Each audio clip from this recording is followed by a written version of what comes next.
오늘 하나님께서 우리에게 주신 말씀 열왕기상 18장 41절에서 44절 말씀입니다.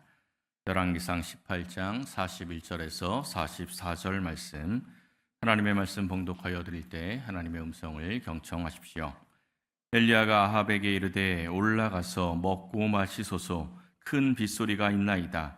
아합이 먹고 마시러 올라가니라. 엘리야가 갈멜산 꼭대기로 올라가서 땅에 꿇어 엎드려 그의 얼굴을 무릎 사이에 놓고 그의 사환에게 이르되 올라가 바다 쪽을 바라보라. 그가 올라가 바라보고 말하되 아무것도 없나이다. 이르되 7번까지 다시 가라.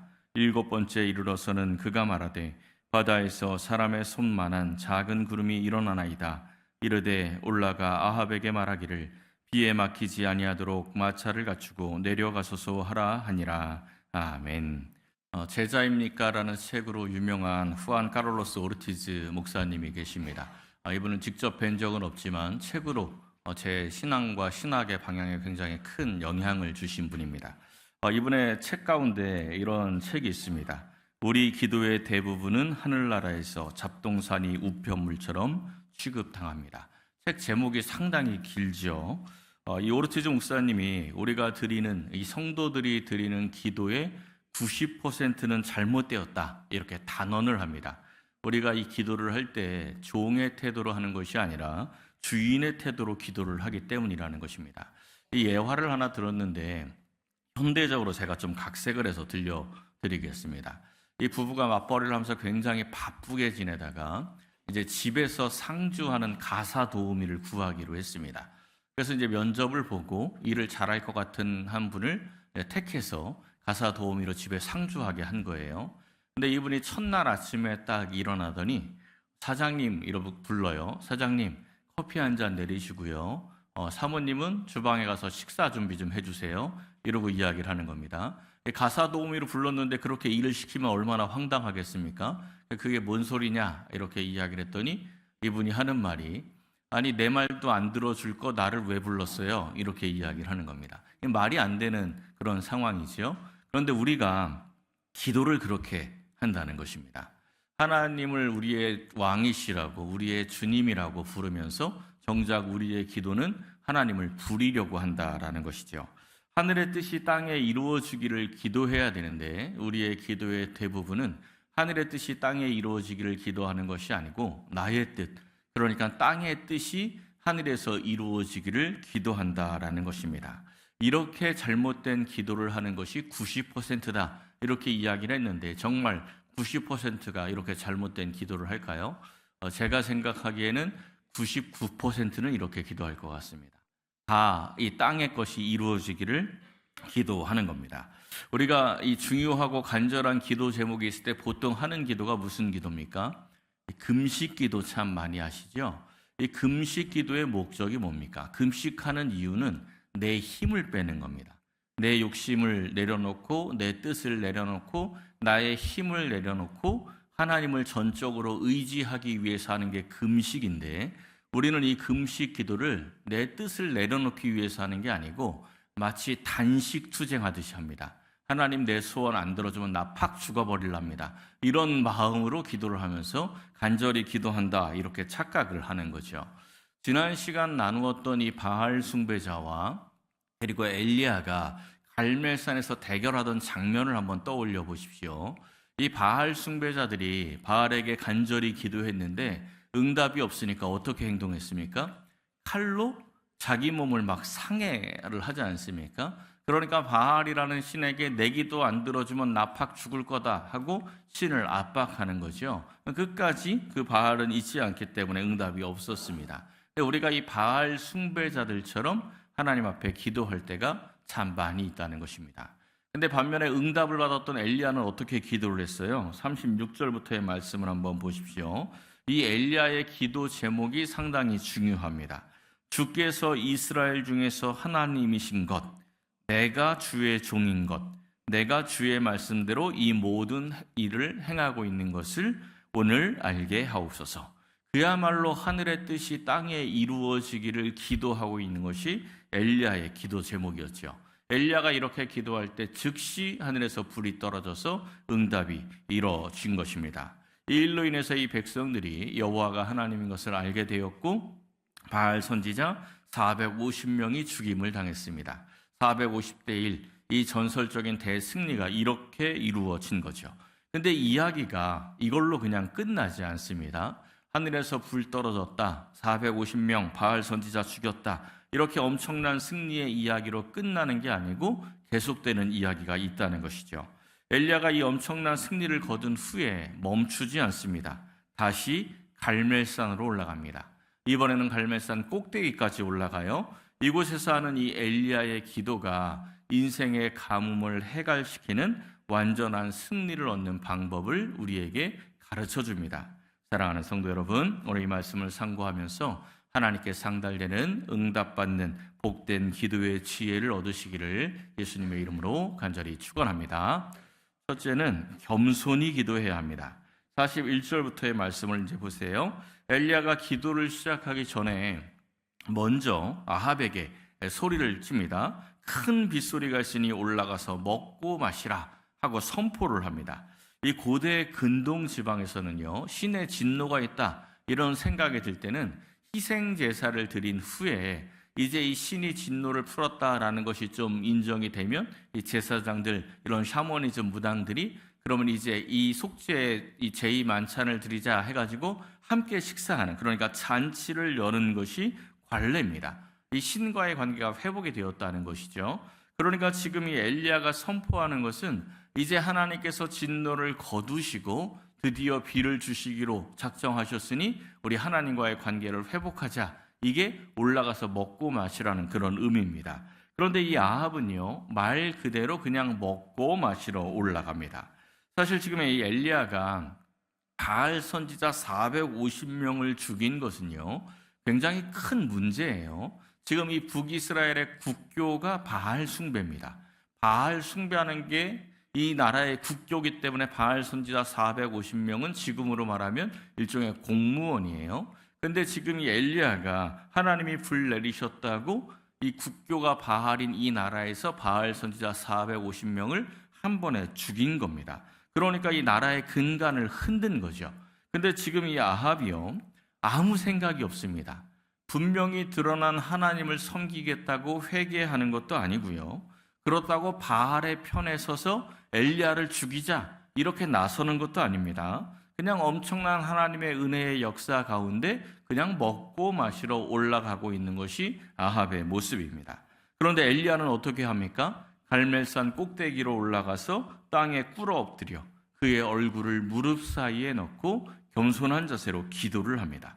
생각해 보면 이 대결 자체가 하나님께서 엘리야에게 내가 비 줄 거니까 아합에게 찾아가라 이렇게 말씀하셔서 시작된 대결입니다.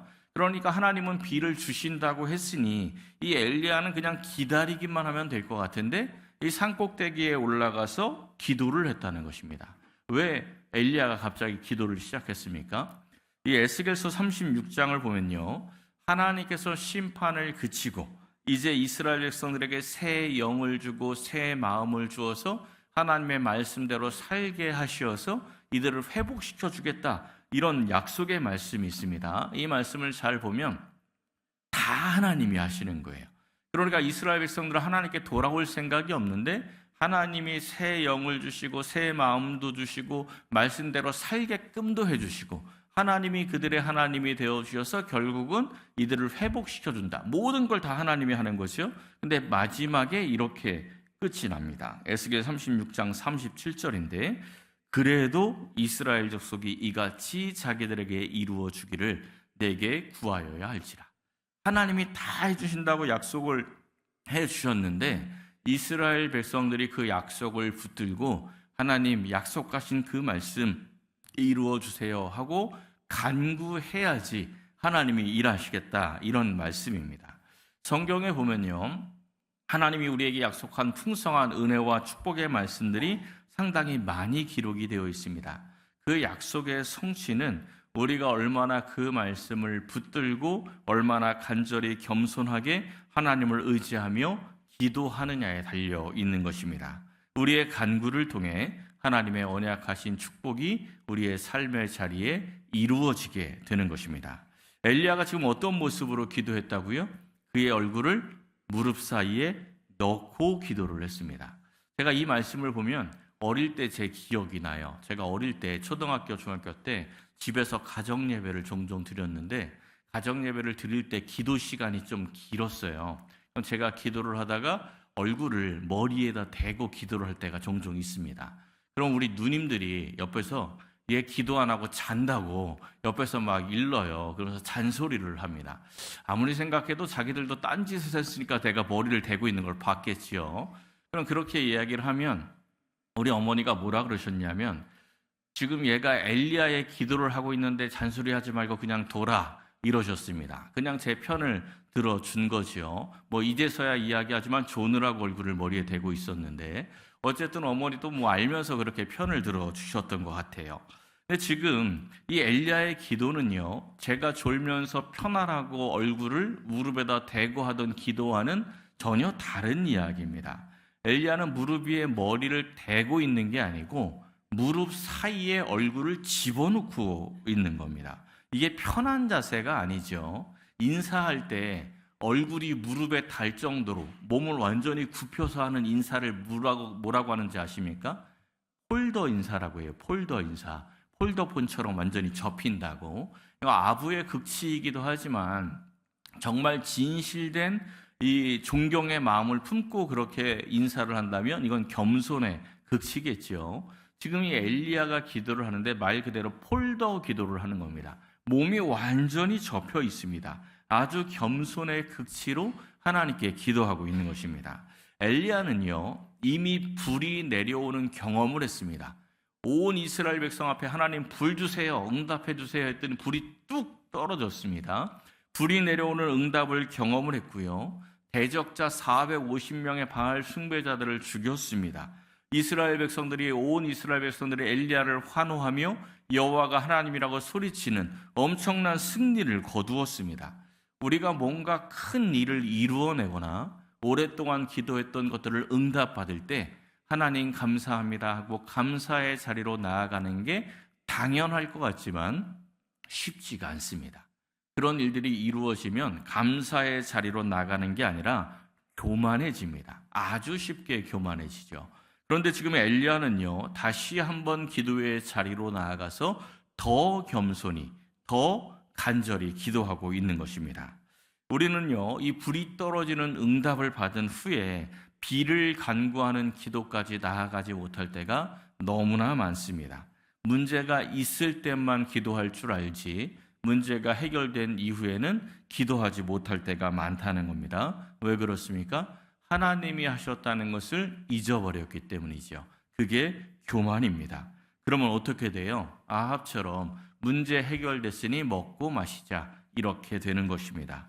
신명기 8장에 있는 말씀을 보십시오. 약속의 땅에 들어가서 배부르고 아름다운 집을 짓고 번성하다 보면 내 마음이 교만하여 내 하나님 여호와를 잊어버릴까 염려한다.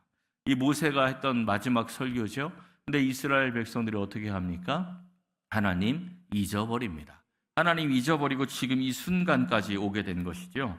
잘 될 때 교만한 사람은 더욱 겸손해집니다.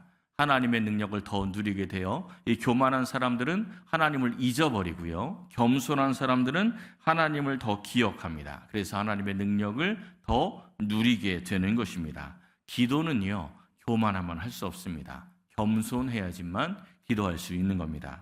사랑하는 성도 여러분, 엘리야처럼 문제가 있을 때나 문제가 해결됐을 때나 항상 겸손하게 하나님께 나아가서 해갈의 단비를 간구하시기를 예수님의 이름으로 간절히 축원합니다. 두 번째는 끈질기게 기도해야 합니다. 43절을 보십시오. 이 엘리야가 무릎을 꿇고 간절히 기도하면서 사환에게 바다 쪽에 무슨 변화가 있는지를 좀 바라보라 이렇게 말을 해요. 지금 엘리야가 어떻게 기도했습니까? 무릎 사이에 얼굴을 그냥 그야말로 팍 쳐박고 기도를 하고 있기 때문에 바깥이 안 보이죠. 그렇게 기도하면서 사환에게 바다를 보라고 이야기를 한 겁니다. 그랬더니 사환이 뭐라고 대답합니까? 아무것도 없나이다. 여러분, 이 대답이 우리가 엘리야라면 어떻게 들리겠습니까? 제3자의 입장에서 들을 때는 뭐 그런가 보다 하겠는데 엘리야의 입장에서 이 사환의 대답을 들으면 어떻게 들릴 것 같으세요? 지금 엘리야가 이 갈멜산 산 꼭대기에 올라오기 직전에 뭐 했습니까? 하늘에서 불 떨어졌다고 450명 바알 숭배자들을 죽였습니다. 그리고 지금 아합에게 이제 큰 비가 올 거라고 큰 소리를 빵빵 치고 올라왔어요. 그리고 지금 기도를 했는데 하나님이 비 주신다고 했으니까 하나님 이제 다 했습니다. 때가 됐으니 비 주십시오 하고 기도를 했는데 뭐라고요? 아무것도 없나이다. 그러면 이거는 이제 심장이 쫄깃해지는 순간이 오는 겁니다. 큰 사고 치고 왔는데 아무것도 없으면 어떻게 합니까? 엘리야가 이 사환의 말을 듣고 7번까지 다시 가라 이렇게 말을 해요. 이건 딱 7번만 가라는 이야기가 아니고 하나님의 응답이 올 때까지 다시 가보라는 이야기입니다. 이 엘리야가 비가 올 징조가 전혀 없는 아무것도 없는 상황인데도 계속 기도를 했습니다. 왜 기도할 수 있어요? 비를 주시겠다고 하나님이 말씀하셨으니 그 말씀 붙들고 끈질기게 기도하고 있는 겁니다. 야고보서 5장에 이런 말씀이 있어요. 엘리야는 우리와 성정이 같은 사람이로되 같은 감정을 가지고 있다. 같은 성질의 사람이다. 이런 뜻입니다. 그러니까 엘리야도 우리처럼 두려움 가운데 지금 기도하고 있다는 것입니다. 이 두려움 가운데 기도를 포기하지 않고 있다는 것이죠. 이 끈질기게 기도하는 게 중요합니다. 누가복음 11장에 보면 우리 예수님도 우리가 끈질기게 기도해야 된다는 것에 대해서 비유로 말씀하신 바가 있어요. 바로 이 비유인데 한밤중에 떡 3덩이를 빌리러 온 친구 이야기입니다. 한밤중에 어떤 친구가 찾아왔어요. 근데 이 친구를 먹일 게 없어가지고 또 다른 친구 집에 가서 문을 두들기면서 떡덩이 좀 달라 이렇게 요청을 하는 겁니다. 그때 친구라서 내어주지는 않을지어도 이 한밤중에 찾아와서 간청을 하면 그 간청 때문이라도 이 떡덩이를 줄 것이다. 이런 이야기입니다. 이 비유에 이어서 나온 말씀이 바로 이 유명한 말씀이죠. 구하면 받을 것이고 찾으면 찾을 것이고 두드리면 열릴 것이다. 이런 말씀입니다. 근데 이런 기도에 대한 말씀을 하다 보면요. 떼쓰면서 하는 기도와 끈질기게 하는 기도를 헷갈려 하는 경우가 많이 있습니다. 바로 이어지는 말씀 한번 보세요. 너희 중에 아버지 된 자가 아들이 생선을 달라고 하는데 생선 대신 뱀 주고 알을 달라고 하는데 전갈을 줄 사람이 있겠느냐?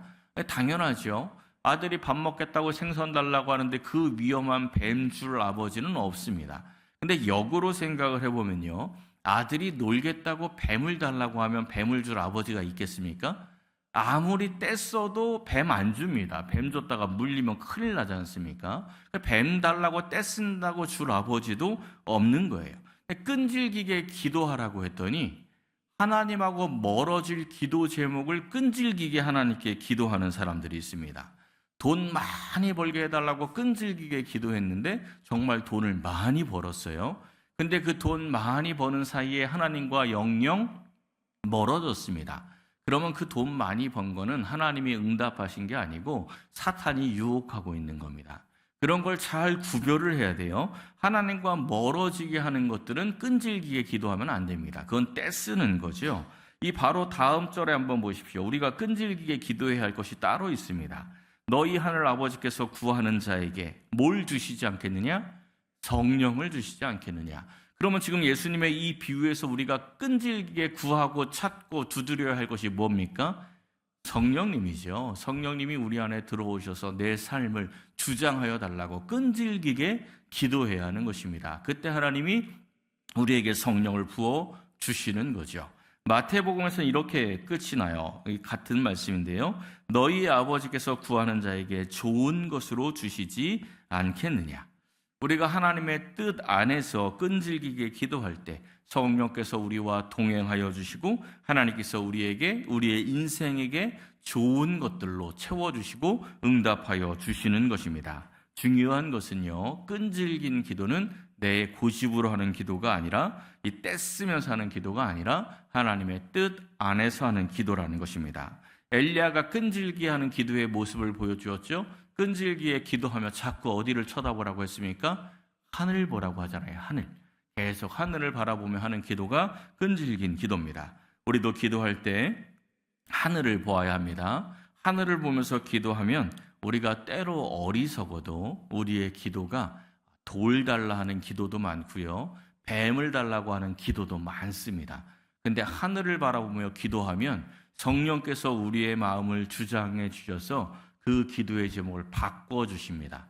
그거를 떡을 달라 하는 기도, 생선을 달라 하는 기도로 바꿔 주시고 하나님께서 그 기도에 응답하여 주시는 겁니다.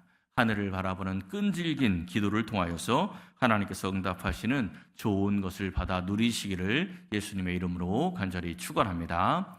마지막 세 번째는 믿음으로 기도해야 합니다. 믿음으로 기도해야 하는 것 너무 당연하죠. 이 성도들이, 믿는 사람들이 기도를 믿음으로 해야지 이렇게 생각하지 않는 사람은 아무도 없습니다. 근데 믿음으로 하는 기도가 참 쉽지가 않습니다. 사도행전 12장에 보면요, 베드로가 헤롯에게 잡혀서 감옥에 갇히는 장면이 있습니다. 그 직전에 야고보 사도를 참수했어요. 그리고 베드로도 죽이겠다고 감옥에 가둬둔 거죠. 그 시간에 교회가 모여서 베드로를 위해서 기도합니다. 이 초대 교회는요, 교회사에서 가장 뜨거울 때입니다. 모든 성도들이 오순절 마가의 다락방에서 성령 충만함을 받아가지고 정말 어떤 성도 하나 성령 충만함을 받지 않은 성도가 없는 그런 시대예요.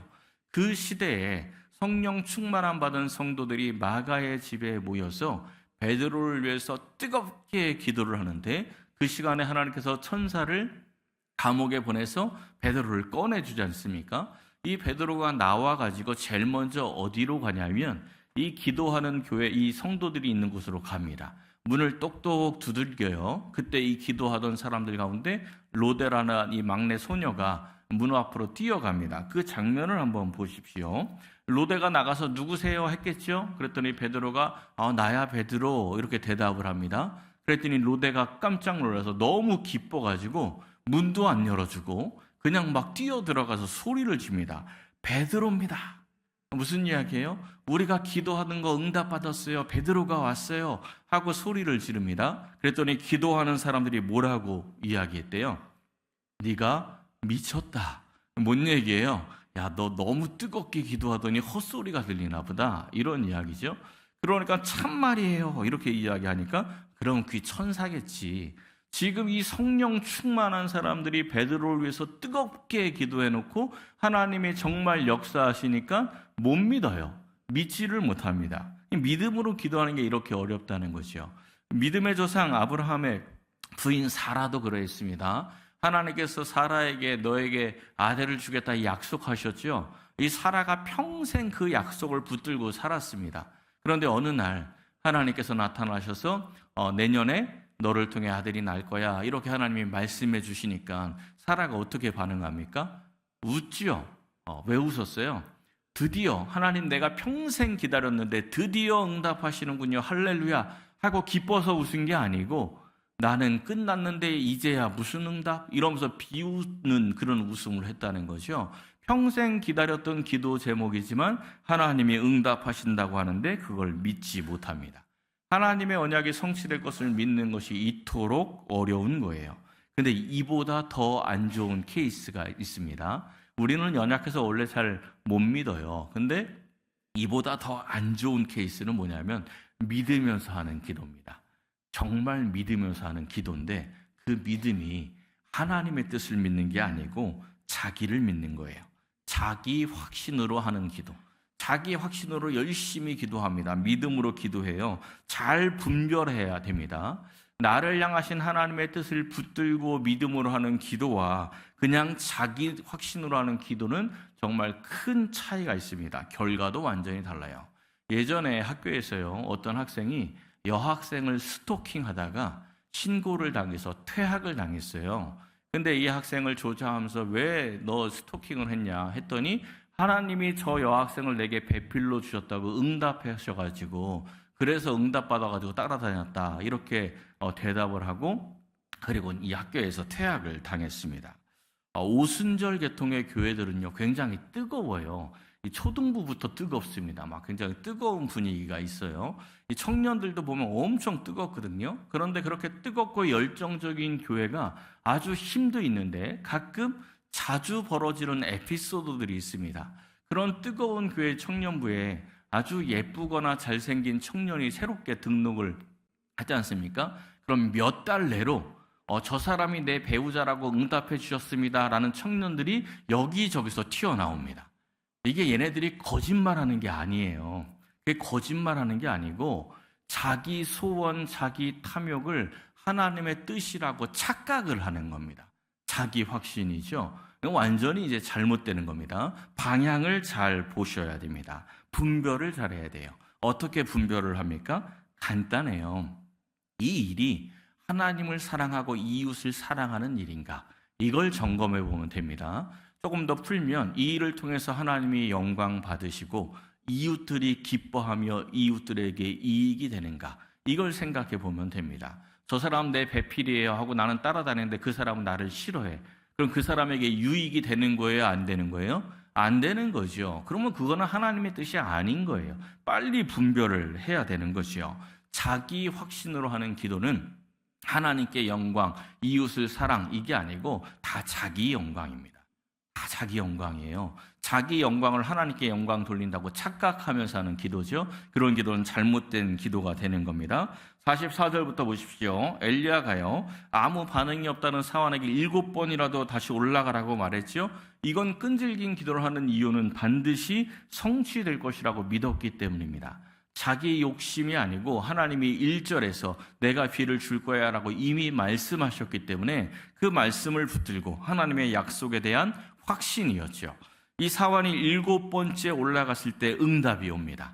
7번째, 7, 하나님의 때를 상징하는 숫자입니다. 하나님이 계획하신 그 순간에 드디어 징조가 나타났어요. 징조가 어떻게 나타났습니까? 사람의 손만한 작은 구름. 이 소식을 들은 엘리야가 비가 올 것이라고 확신을 합니다.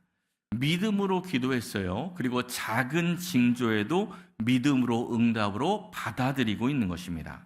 손만한 작은 구름, 그거 보고 큰 비가 올 거 확신할 수 있겠습니까? 손만한이라고 번역된 단어, 히브리어 단어가 카프인데 이 히브리어 단어 카프가 이 엘리야의 사건에서 굉장히 중요합니다. 바로 앞장에서도 이 단어가 나왔습니다. 17장 12절에서 통의 가루 한 웅큼 할 때 그 웅큼이 카프예요. 그러니까 하나님께서 통의 가루 한 웅큼을 통해서 3년 6개월 사르밧 과부와 엘리야를 먹여 살리셨지요. 이것을 경험한 엘리야가 그 한 웅큼의 구름을 보면서도 이 가뭄을 해갈시킬 비를 하나님이 내리시겠구나 하고 확신을 했다라는 것입니다. 엘리야가 믿음으로 기도했고요. 믿음으로 응답을 받아들였습니다. 그뿐 아니라 응답 이후도 믿음으로 준비를 합니다.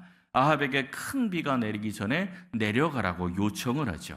아합 입장에서는요, 비 올 생각이 없습니다. 지금 하늘에 조그만 구름, 손바닥만한 구름 하나 있는데 큰 비 내릴 테니 내려가라. 이 말 들을 리가 없지요. 근데 지금 아합은요, 갈멜산에서 불 떨어진 거 보고 나서는 정신이 없습니다. 그러니까 엘리야가 말하는 대로 무조건 다 하는 거예요.